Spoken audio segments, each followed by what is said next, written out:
look at the founding fathers, when you read that beautiful Declaration of Independence and the Bill of Rights, like these were written by Americans that stood on the core values of what it meant to be an American. They were not educated at some Ivy League university, but they wrote a document that will stand the test of time. And God, I need Americans to recognize how vulnerable we are. Everything that you just said right now can be fixed. We adjust just a couple of degrees and people take back their sovereignty.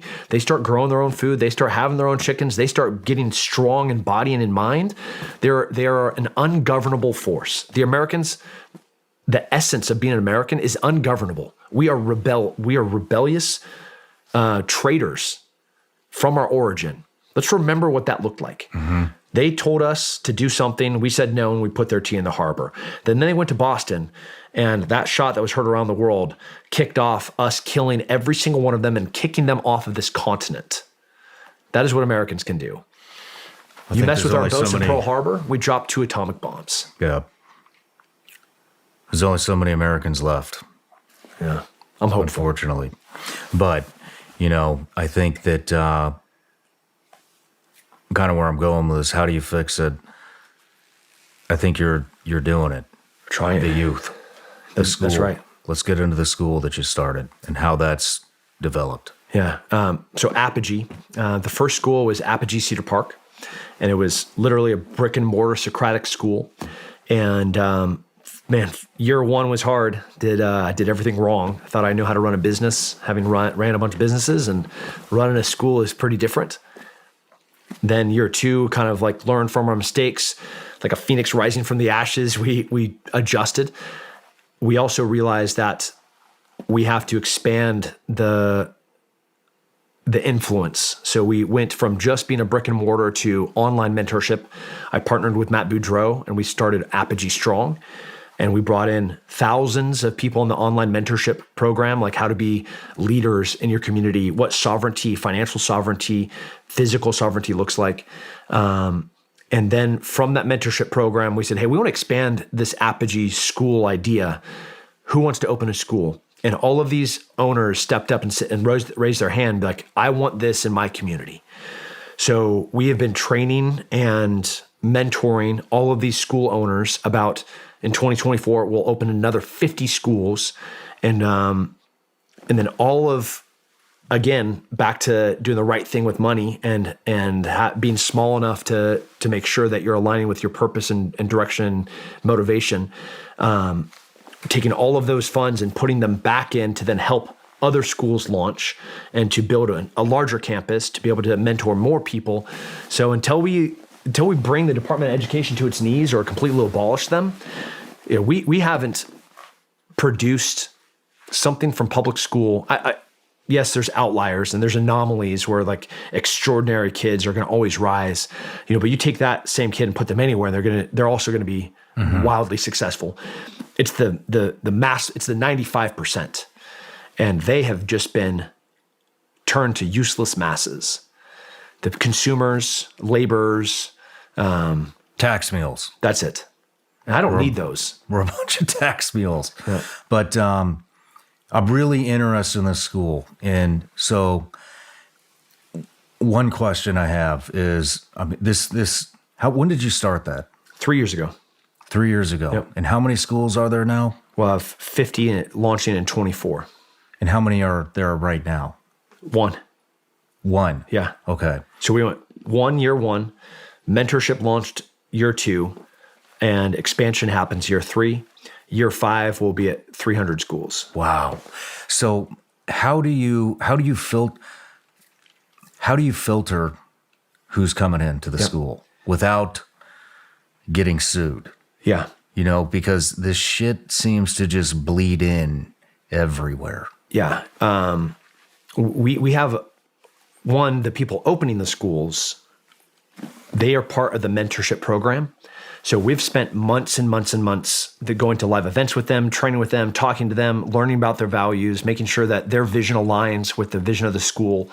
So we have, Matt has hundreds of hours with these new school owners. On the And then on the mentorship side, when we are advising about how they're going to be accepting families, we have this gigantic waiting list. We're accepting applications for 24 school year for Apogee Cedar Park. So you can go to apogeecedarpark.org and put in an application right now. And when you put in an application, you're going to be entered into this big, huge funnel, and there's these gates that you have to go through. Here's a reading list of books. Here is you coming in to tour the academy where we get to do a face-to-face with you. Here is your hero, your kid, getting to go into one of the studios and spend time with the teachers and the other heroes. I love kids, and they're also innocent. They're not great liars. So when they're in there for a week, they're interviewing with the whole entire studio. That kid goes home. We get to ask all of the kids, and these Socratic minds, these critical thinking minds, they know, like they're amazing, brilliant, truly brilliant, genius little kids. And when we go like, hey man, what were your impressions? What did you think? And we have a bunch of series of questions. We have Socratic conversations of like, would he be a value added to the studio? What does he bring that would be useful and that you would benefit from, that you would learn from him? What are some things that you think would be kind of a detriment? And listening to an 8-year-old in a very clear way articulate why that kid is good or bad for the studio, man, like. Wow. That's good. It's a learner-driven environment. That means the leaders of that studio are the kids. You're also giving these kids freedom of thought. Yeah. Without any repercussions. What do you think about this? All questions are open-ended. So they're guides, not teachers. In every single one of the studios, not classrooms, in the studios, like Socrates, he wasn't telling somebody how to do something. He was asking questions, open-ended questions for that person to think through their answers and critically devise the solution to the question that was being posed by the leader, by the guide. So I'm not going to say, hey, we're going to add mulch to the playground. This is how much mulch we're going to add. I'm going to go to the kids and I'm going to say, hey, what mulch do you want? How much volume of mulch will you need to make this 3 inches deep? Okay, if the thickness of the mulch, like, a sand compared to a gravel compared to a rock, is that going to change the amount of volume that we're going to have to order? Like, we have just done these kids so dirty because they're so capable. They're so much more capable, and there's a fascinating study done by NASA and MIT. They took a bunch of kids preschool. They started tracking them, saying which ones could problem solve at a genius level. So take something, give them a problem, and you provide them with existing solutions. Which ones could use the non-existing solutions to solve the same problem? And long story short, the longer that these kids were in school, the less capable and less genius they ever were in problem solving. Are you kidding me? No, 100%. Google this right now. It is the most mind-blowing study. The final conclusion was the longer these kids were in public school, the dumber they got. The less critical thinking and problem solving were they capable of. And MIT and NASA were like, all right, man, let's just kill this study. Yeah, let's sweep this one under the rug. When you go back to the origin of public education with Rockefeller saying, man, I don't need anything. I don't need a critical thinker. I don't need a collaborator. I don't need an innovator. I don't need somebody that can create. I just need somebody that can work. I just need a laborer. I just need somebody smart enough to show up to my factory and do the work to make me money. That is the origin of public education. Yeah. And every day since then, it's just gotten worse. So you have two options right now. You open your own school or you homeschool your kids. That's it. I'm really interested in this. I mean, I told you my idea last night. Yeah. I don't want to take any time up explaining my idea, but how do you vet I'm sorry, I know that the teachers, what do you call them? Guides. How do you vet the guides? Yeah, in a really similar way. Of course, like the background check and the social media scrub, the drug test, all of those things. But most importantly, the people that are applying are, when that first email comes across, hey, I'd really love to come work for your school. I am leaving, insert this place that I currently have been a guide or a teacher at for this amount of time for these reasons. Now I'm going to ask 5 very basic open-ended questions. And these open-ended questions are like very similar to that kid showing up to the studio and saying, as he's auditioning and interviewing against all of his peers, the last thing that we need is a teacher in there. How are you going to be at a peer by peer level, be able to guide these kids through, here's a problem. And they're open-ended narrative questions. And when we interview these guides, it's very evident which ones get it and which ones don't. My first year, major mistake, I hired teachers. I went and I bought the highest, fanciest, with the best resumes and like awards for this and this, but they weren't aligned with this vision, and catastrophic failure. Really? Yeah. And what are some of the things that you saw?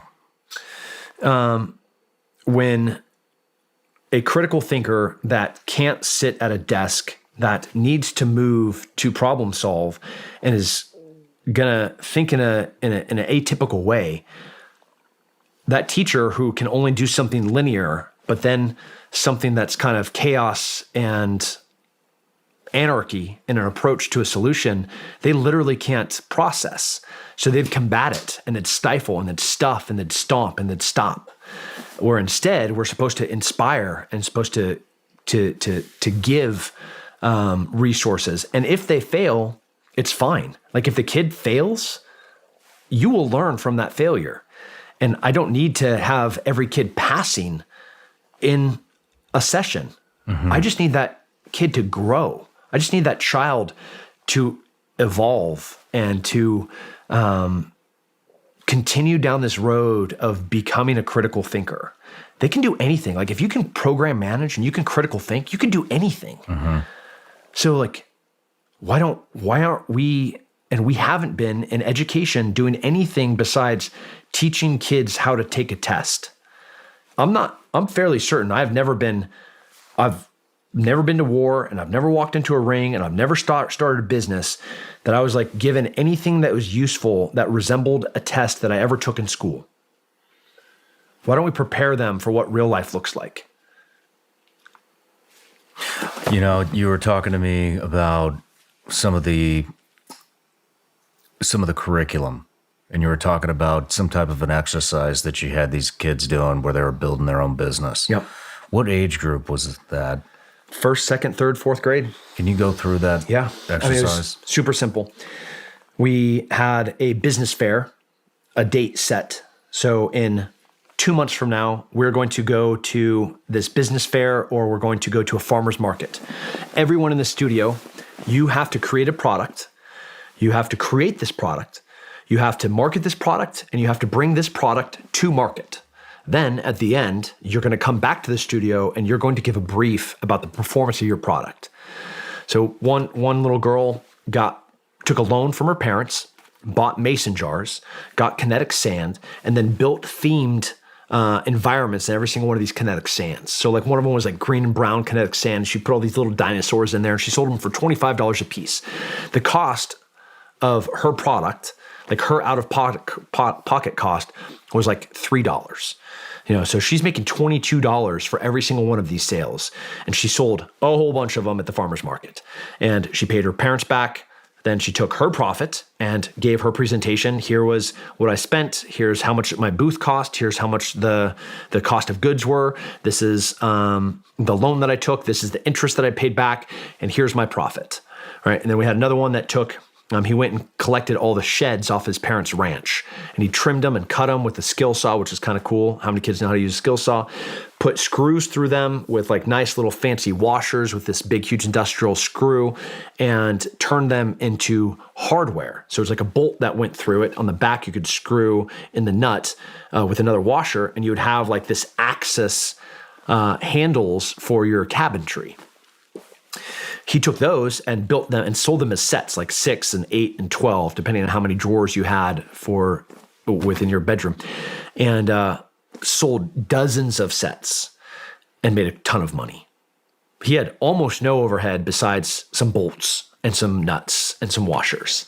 So he was almost pure profit besides the cost of him renting one table to put at the farmer's market.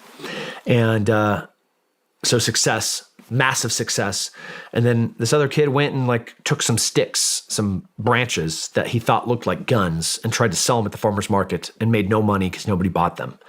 Like I think his uncle bought one and, out of charity. And he went back and he had to brief everybody in his class and he was embarrassed. And I remember being embarrassed. I remember failing. I remember not doing well in a spelling test. I remember all the times that I failed were the moments that I learned the most. And I will argue, even though the two success stories, sure, they made some money and they learned a ton about how to do business. Their parents were super involved. But that kid that sat there with shame and embarrassment learned the best lesson of them all. And everybody's walking out of the studio. Parents are mad because, Tommy didn't do great in his presentation where he lost time, lost a little bit of money, but most of all was embarrassed because all of his friends were successful. And instead, being able to, juxtaposition, switch the perspective and be like, but look at what he learned, and are you excited to see what he's going to do in this next one? Yeah. But it's on you, parent. Like, there's no teacher that's going to sit here and hold their hand and do this work for them. And it is not your job, parent, to do all the work for them. It is your job to help them be able to learn how to do this. It's your responsibility. It's nobody else's responsibility. Government's not going to teach your kids ethics, grit, integrity, and hard work. That is your job. So rise. How many kids are in the school, roughly?